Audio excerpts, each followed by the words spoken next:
YouTube and people of the interwebs, welcome back to another video. Now, today we're going to be discussing Revolution of the Daleks. I mean, surprise, surprise, the episode itself is 3 days away from airing, so yeah, we'll just jump straight in. Before every episode of Doctor Who, it gets screened early to a bunch of, exclusive people and media companies, etc., so that they can review it online and try and build up more hype behind the episode. Late last night, a bunch of reviews started cropping up online from companies like the Radio Times, where they try and stay spoiler-free and tell us stuff about this special. So I have the Radio Times article up here, and we're just going to run through it, talk about theories, discuss what it has to say, because it's actually quite interesting. First thing that strikes me from this article, like the title itself, it's a bittersweet festive adventure. The all-new Daleks aren't half as important as the interpersonal dynamics in the New Year's Day episode.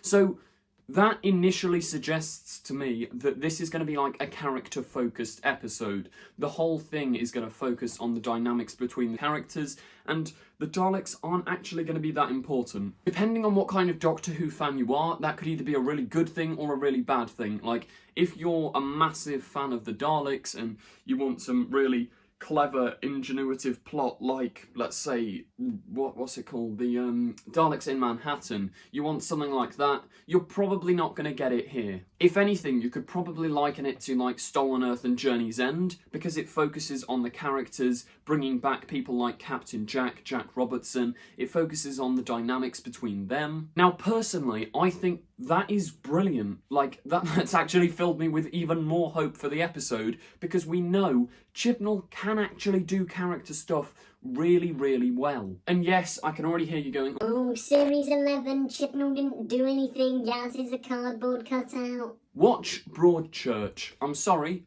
he is phenomenal at character writing, and if, for this episode, he's put his weird sci-fi ideas to the side, and he's going to solely focus on the characters, especially with the Doctor in prison. I think this could be really good. The article continues, when Doctor Who concluded its most recent series in March, the production team couldn't have known its audience was in for months of forced isolation and time away from those we love. But, despite being filmed long before the pandemic, Revolution of the Daleks feels oddly timely. Now, that's interesting, because that basically, yeah, by pure accident, they've sort of linked it directly to the modern world. Now, I assume that's all about the sort of Doctor being trapped away in this prison, because I think she's been there for like a year. Like, the fam haven't seen her for a year. So I assume that many people are going to relate to the Doctor just being locked in her prison cell, having nothing to do. And the episode itself will feel sort of really modern and relevant. And when you look back on it in years to come, it'll be a clear sort of staple of its time. Despite that all being by accident. Having watched it, the special is filled with all the flying Daleks, grasping tentacles, zappy lasers and sci-fi nonsense any fan could want. So actually, that kind of does reassure those people who want a solely Dalek plot. Don't worry, you are still going to get a ton of Daleks. I mean, after all, the episode is called Revolution of the Daleks. You can't have a Revolution of the Daleks without the Daleks. And we know that the Bronze Daleks show up, and there's this new design of Dalek. The new design of Dalek, we're almost certain at this point, is created by humans. The Bronze Daleks show up to kill it, or something like that. Also, yes, I have a cold. Apologies. I don't know why I'm apologising for a cold. The article says, but the connections between the TARDIS team and the connections that they have lost, and the connections that emerge, are the central theme of the episode, especially with the already announced departures of Bradley Walsh and Tosin Cole on the cards. Right, that's sort of implying that there's going to be a bad or sad ending to Bradley Walsh and Tosin Cole. And I mean, once again, referring back to Chibnall's past work, if you've ever watched Torchwood, the last time Chris Chibnall had to write out 2 leading characters was Exit Wounds. Owen and Tosh. Ouch. They are like 2 of the saddest deaths from any TV show ever. So, I mean, that's good, I guess. I'm starting to realise why they couldn't air this episode on Christmas Day, because if Bradley Walsh and Tosin Cole go out anything like Tosh and Owen, then the fan base is going to be in tears for weeks. We have a quote from Chris Chibnall. He says, "It's really strange because it was written in the summer of 2019 and we filmed it in the autumn, so we've had it for a year, basically." Yeah, that doesn't really add anything.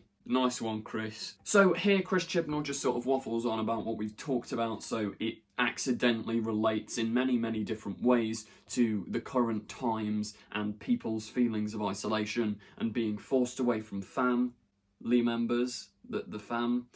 I'll shut up. He says, "There are lots of things where the year has gone on and I've been like, oh, that's going to be interesting for the special." Okay. This should be good. Yeah, what I was rambling about a minute ago, the article goes on to say, like, obviously the tie-in between the Doctor in prison, Yaz, etc. at home. Interestingly enough, it goes on here to sort of, this is kind of a spoiler, but not really, because we can sort of infer it from the trailer, but it says, "As noted, the separation forms a strong thread throughout the episode, with Mandip Gill's Yaz particularly affected by the Doctor's absence, sleeping in a spare TARDIS as she tries to find her way back to the woman who changed her life." So, this spare TARDIS is obviously going to be the one from the Timeless Children that they took back to Earth, the one that disguised itself as a house. I'm beginning to get, like, Thasmin vibes from this, because we know that Yaz continues into Series 13, and if Yaz is literally in this TARDIS, camping out with, like, a sleeping bag or whatever, all these notes on the TARDIS wall, trying to figure out how she can get the Doctor back, then... yeah, I think that there's got to be more than just a friendship there. But I could be wrong. It could just be a really, really strong friendship between the Doctor and Yaz. But then, like, what about Ryan and Graham? Did they just not care? Also, if this is all character-driven, it's going to be interesting to see how Yaz's family react to this. I mean, here's a question. Will Yaz's family even survive the Dalek invasion? Probably. So that, like, in Series 13, Yaz's dad can come back and make more jokes about... I was about to say Alexa. Hopefully that doesn't set off the Alexa. "Alexa, play Rubber Soul." Play Rubber Soul. The nearest shoe shop is 1.2 miles walking distance. But yeah, that could actually be a really interesting way of building up stakes and explaining why Yaz lives in the TARDIS. Maybe some of her family got captured or killed by the Daleks, or maybe some of her family once again are entangled with Jack Robertson, because obviously the reason we met Jack Robertson was because Yaz's mum worked for the man back in the most crap episode of Series 11, Arachnids in the UK. We can't say much more, but suffice to say, fans looking for clues as to what Yaz's arc in Series 13, where she's the only companion staying with Whittaker, won't be disappointed. Right, that just confirms it. I should have read on. Thasmin is happening. And for those of you who don't know at home, Thasmin is the 13th Doctor, and Yasmin, yeah, I don't know why I said that weirdly. 13 and Yaz being in a romantic relationship. All the shippy people online are like, yeah, woo. So yeah, I'm pretty sure Series 13 is going to set up a Thasmin arc. I'm not too sure how I feel on that. Like, I'm not the biggest fan of the Doctor being in a relationship with companions. Like, Rose does my head in. River can be good, but I feel like Moffat wrote a bit of a sloppy character sometimes. But maybe it'll work with 13 and Yaz, we'll just have to wait and see. I mean, it has been implied for, like, ages, since Arachnids in the UK, when her mum asks Yaz, "Oh, are you two together?" And then the Doctor's like, "I don't know, are we together, Yaz?" So maybe. The article goes on to talk about some of the most imaginative and enjoyable scenes of the special are actually just the Doctor in prison, and she's been there a lot longer than the 10 months that the fam have waited for her. So that's intriguing, because personally I thought that they were going to be sort of the most dull scenes of the episode, because obviously she's locked in a cell.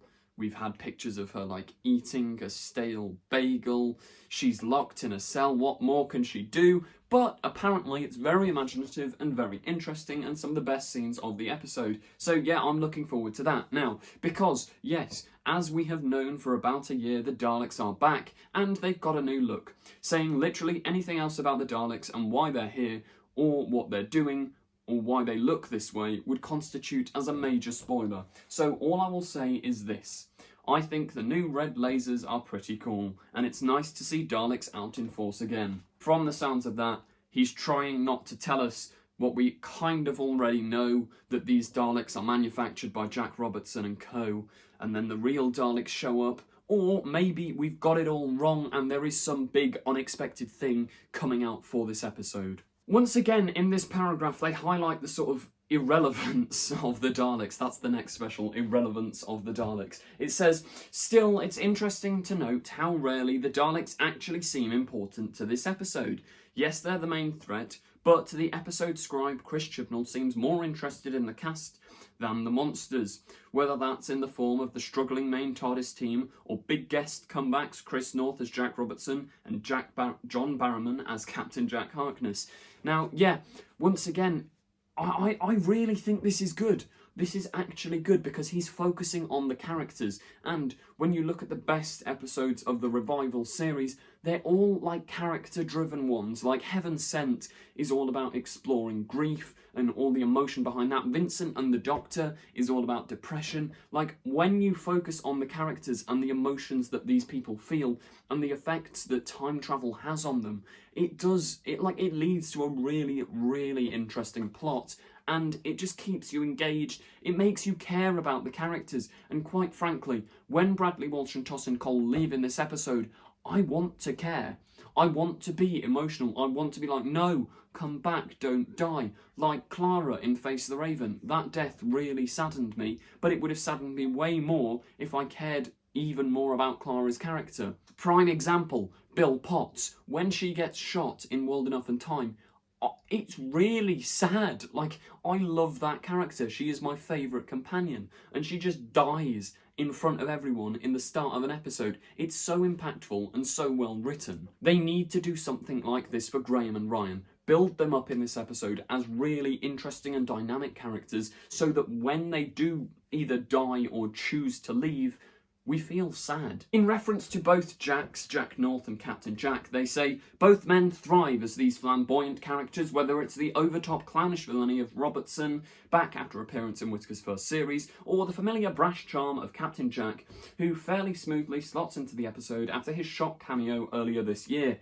He certainly is the most reliable source of Who Easter eggs throughout the episode, which fans are sure to enjoy spotting. First thing that jumps to mind there, if Captain Jack is doing Easter eggs and making references, etc., he's got the vortex manipulator back that River Song had, so probably Jack has seen River Song and will mention River Song. Maybe this could tie into some sort of like, if Yaz loves the Doctor, River Song is like, ooh, what do we do, even though River's not there.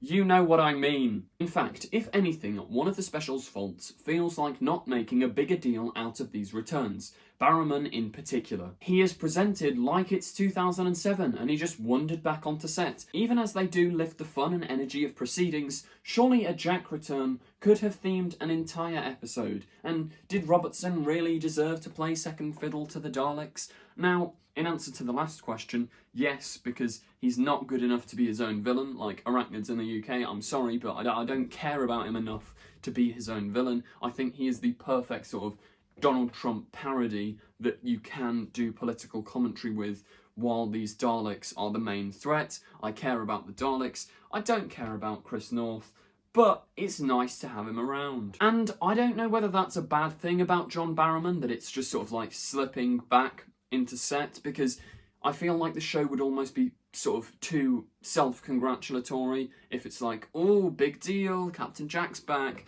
Like, we as fans know it's a big deal and we'll take it as a big deal, and I don't want it to slow down the episode. I think just slotting him back in works really well, as long as he comes back in the future. Though, of course, by the end, everything has to take a backseat to one of the most widely reported parts of the episode, the long-predicted exit of Ryan and Graham. There's going to be some... It's going to be emotional, I think. Like, I am actually looking forward. I'm looking forward to their departure, not because they're departing, kind of, but because it's gonna be good. Once again, I'm forbidden from going into too much detail as to how or why these characters leave, but it's no spoiler to say that it's a fairly neat conclusion to the pair's story that ties into their earliest appearance in the series, and may even contain a nod or two to some of the show's die-hard online fans. Right, you know what? If it ties back to the bike scene, I think Chris Chibnall is just legendary enough to include a "You're doing it, mate!" or anything from Ryan Sinclair, "Don't You Dare." I've said this before, but end the episode with Ryan and Graham riding off on a bike into the sunset as "You're Doing It, Mate" by Doctor Who Poop plays. Perfect. You may get emotional, you may wonder whether there was more story to tell with these characters, but their exit feels pretty definitive by the time the credits roll. You know what, like, I've said it jokingly, but I genuinely think it is going to tie back to the bike scene from episode 1, and I think there is some sort of way maybe Grace is going to come back, obviously not. Like, maybe Graham dies and goes to be with Grace or something. You could have a really, really nice sort of end credits scene where if Graham's dead, you see Grace, like, sat on a sofa, Graham comes in, sits next to her, and he's like, "Oh, like, love, I could tell you the adventures of the Doctor." Or you could end it on the same note, but it's Ryan's vlog from episode 1 wrapping up. Like, he could have finished his vlog and posted it to YouTube, and he's like, "Today, I want to talk about my adventures in time and space, innit?" Or something like that. Like, it's got to tie both characters up. Also, I could be going insane here, but I'm 99% sure we had a picture of Bradley Walsh filming in the same clothes as he wore in The Woman Who Fell to Earth. Maybe there's some time travel aspect to it, or maybe they lose their memories of the Doctor, or maybe time resets so they never met the Doctor. I don't know. Their departure makes a fairly downbeat end to what isn't the most cheerful of Doctor Who specials, though there are some great gags, especially from Robertson, even as it does set up an interesting new dynamic in the TARDIS team that I'm keen to see more of. Right, that just confirms Thasmin. That also confirms it's going to be a really sad goodbye to both of them. So it's not going to be like a triumphant, "we choose to leave" like Martha. It's going to be an emotional, "please don't take me back" like Donna. It says there's a big shift in pace and tone, which may register more with some fans than others, and some slightly more underdeveloped elements that make the episode feel like missed opportunities. Come on, Chibnall. Yeah, don't underdevelop things. Just go with it. Yeah, that is my brilliant writing critique. Yeah, that pretty much wraps up that article. Now, that is actually very interesting, and there are a lot of, like, little things there, because I wasn't expecting a sad Graham and Ryan departure. I was expecting it to be more just sort of like, they leave, and like a lot of the Chibnall era, there wasn't too much emotion to it. But this episode sounds really good. Like, I'm sorry, I'm actually so hyped. I have not been this hyped for a Doctor Who episode since, like, Series 10. And also, there's loads of reports claiming that this is Whittaker's best episode. It's gonna be good, guys. Like, 3 days to go. It's gonna be good. Anyway, that does bring us to the end of today's video. If you did enjoy, please do remember to like, comment, subscribe, turn on the notification bell, because as soon as I upload my reviews for Revolution of the Daleks, you want to be there watching, probably. Also, you can join the Discord server, etc. Thank you for watching, and goodbye. Don't forget to click below. Subscribe to the confused Adipose.